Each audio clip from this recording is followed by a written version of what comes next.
Mira kwany kare man mimoto dano duchu choli matie kama papat luo wilo boweng anabino abedo ing'eyo ka dano lingba nongo watie ka neno gin ma dano gitie ka chone, gin ma dano gitie ka logone, gin ma dano tie ka timone media. An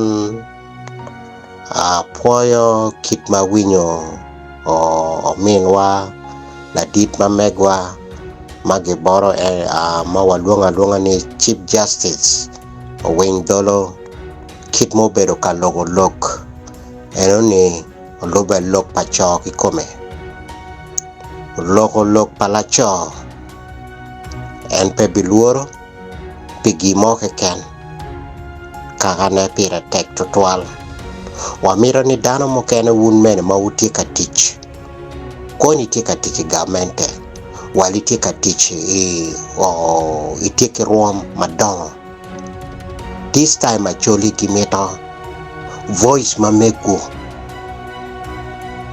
wamiro mene winyo ominwa general Acholi gi bora ni general otema wanch wang'eni dong cho tie ya Acholi eno ni gin ma wamiyo ni wapuoyo wun ka uchungo ki dano ma megwa wapuoyo wun ka uchungo ki lotina Acholi lotino luo ene ni nyute ni anyim ma megwa tie anyim palotino ma megwa tie lok momin wo ologo do lacho gi kome po luoro gin mo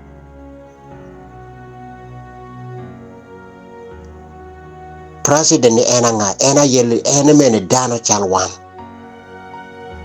title magimiyo bote ni mito meno war dano ni title magimiyo bote the president you have to respect also voice for the people dana magi voting bote matini bino president ento kaitika intimidation the other community mapewa tika neno ni Matek mabe pewa biye oloto dwan wabi winye eno ni gimwa nongo ni wan lotina Acholi lotino luo teke kitie gamente ngeni chunki dano mamegi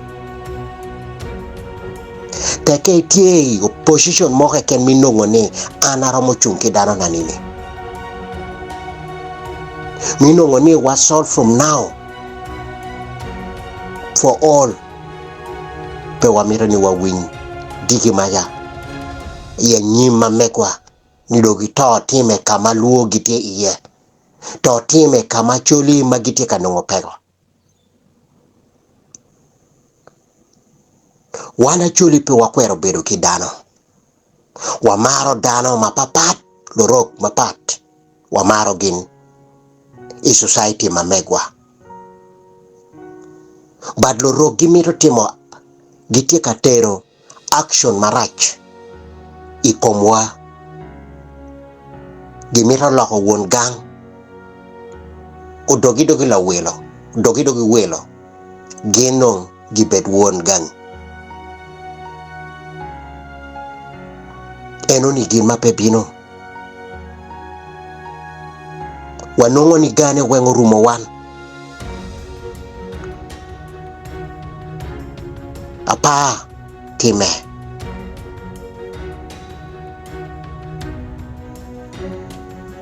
romo mi South Sudan ki Uganda podi lotino mamegwa podi ginego tokudi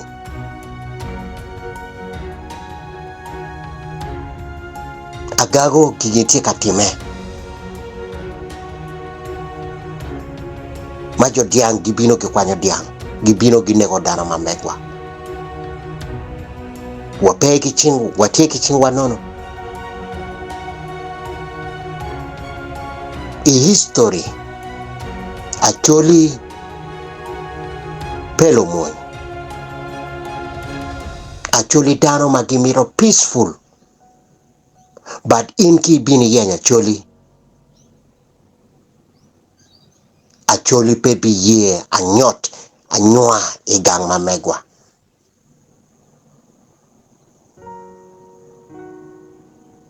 un jomauti gamente uneni uchung kilotino mamegwa magitika chung pia Acholi. Ichungi gamente because gamente ni en dano megi oweko nitini tie gamente. Voice mamegi oweko nitin ichwalo voice mamegi igam bot dano mamegi. Gamente ni ena yedano ego ni weng iluogi ni gamente. Wuna yelo tela lunungo wuni leader.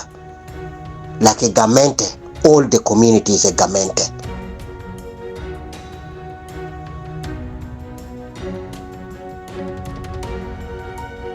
Wachungi ni Matek pikaga mamegwa.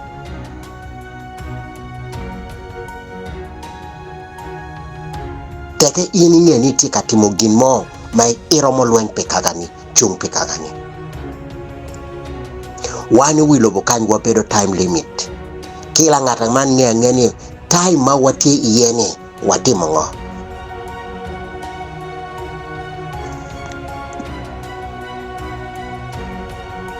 Time ma wati iyeni wati kati mongo.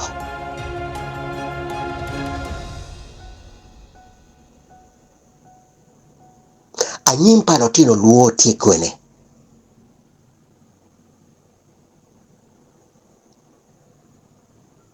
Weko ni olotopo di duan wachwalo bodano mamegwa pinkunu.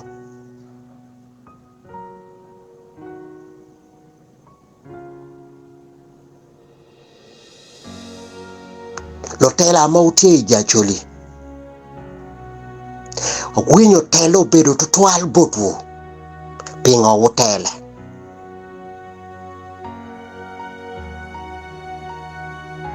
Lotela mito wo win ikin wo winyo petie. Kauti katele. Lorogiti kaneno. Charo mamegu. Lorogidonyo. Iyo mapat. Ento ka wajo ni Acholi wan waribe. Tela giloya loya. Tela giloya loya anybody. Romo tela. Tege ki chung pidano ni. Wuni chani mauti tela ni. Unyut ni wachung pikaga mamegwa ato pikaga na.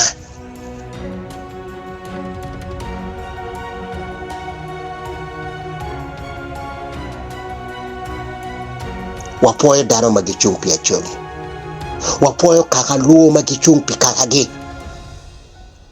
Pegi bota. Wapoyo dano mawawinyo duangi. Eno ni tam mamegwa mamita wan wengwa chung kachia.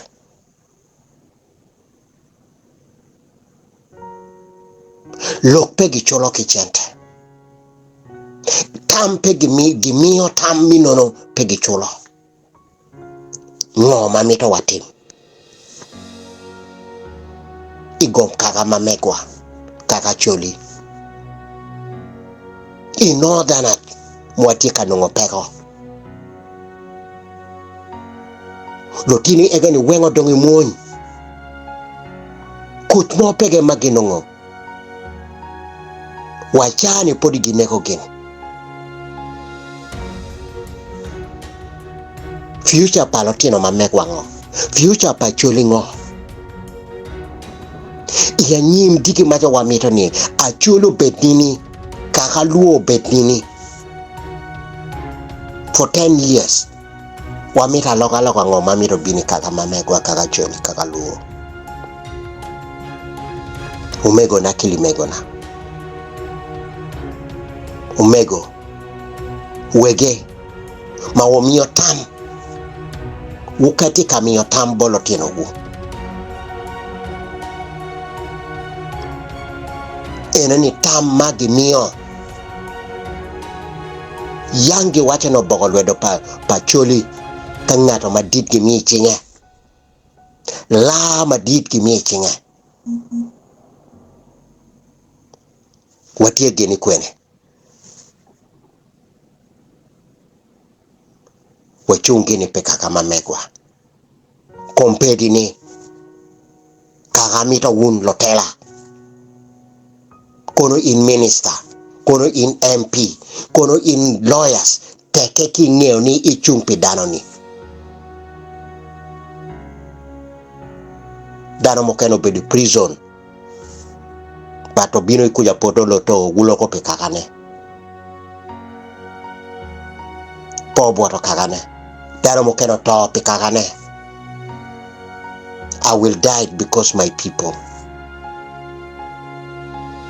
You kill me today, you tomorrow you can die also. No one can be in this world not staying forever and ever. We are all die. Where we came from, what we go also. What the good thing we do to our people. Teaching our people the best way. Good education to our people. Let them know what we do, our Luo people.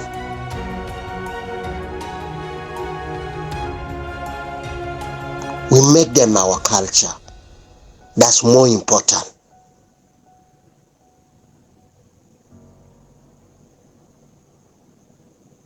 We make them, no one disappear anybody in this world. Accept it if you appear only God, because you know God create you and then we take your life. But human, all we can die. The devil playing the role, but this time we stand. The truth must know from you, from I, from anybody. My people, Luo people, Lubanga Gwakun, o Gwagdano magite kalong Matek. Walego pila did mamewa. Chief Justice, ma initi kachung pekaka, wapoyo ine. Wapo chung peri. Mwangeni in la cho. Iwacho.